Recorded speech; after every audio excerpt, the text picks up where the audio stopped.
são suas armas para combater o mal. Um bom soldado não se embaraça com coisas do mundo, mas a sua arma é a santidade. Olá, querido telespectador da Geminas. Eu, Regis Danese, estou ligadinho aqui nesta programação, porque é uma programação muito abençoada, voltada para a família, só notícias boas, só notícias abençoadas.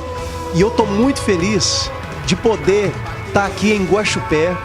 Guaxupé é uma cidade que praticamente eu passei a minha adolescência aqui. Eu sou de Passos, morei em Mococa, eu tinha uma dupla sertaneja, Regis e Raí. E nos anos 90, final de 80 para 90, eu passei boa parte aqui em Guaxupé, Guaranésia, Mococa, essa região toda. Quando eu estava chegando aqui, veio a lembrança.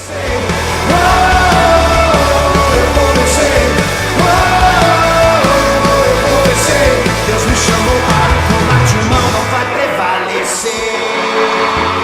E hoje, poder estar aqui para louvar, adorar o nome do Senhor, trazer uma mensagem de paz, de alegria para o seu coração. Eu me sinto muito honrado, muito feliz. Quero agradecer a Prefeitura de Guaxupé, o querido prefeito, todos os organizadores desse evento maravilhoso que é a Marcha para Jesus. Não é a marcha para as igrejas, não é a marcha do Regis Danese, não, é a marcha para Jesus.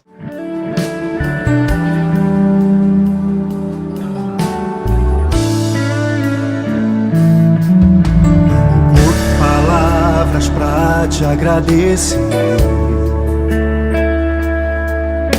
por tudo que tens feito em minha casa.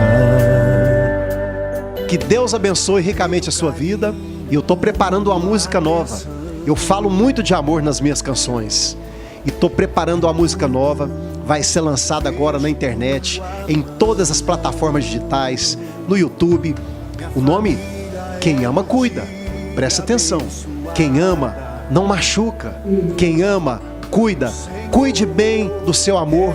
Cuide bem do presente que Deus te deu, que é a sua família e essa pessoa amada. Beijo no coração.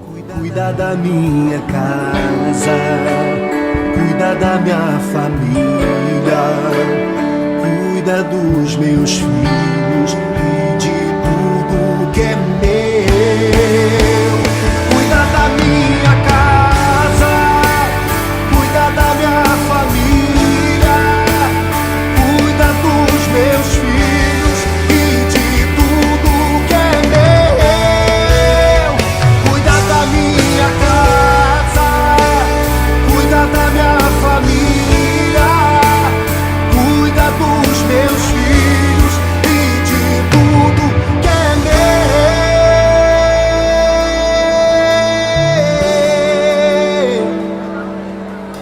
Cuida, Senhor, cuida, Senhor, de tudo que é meu.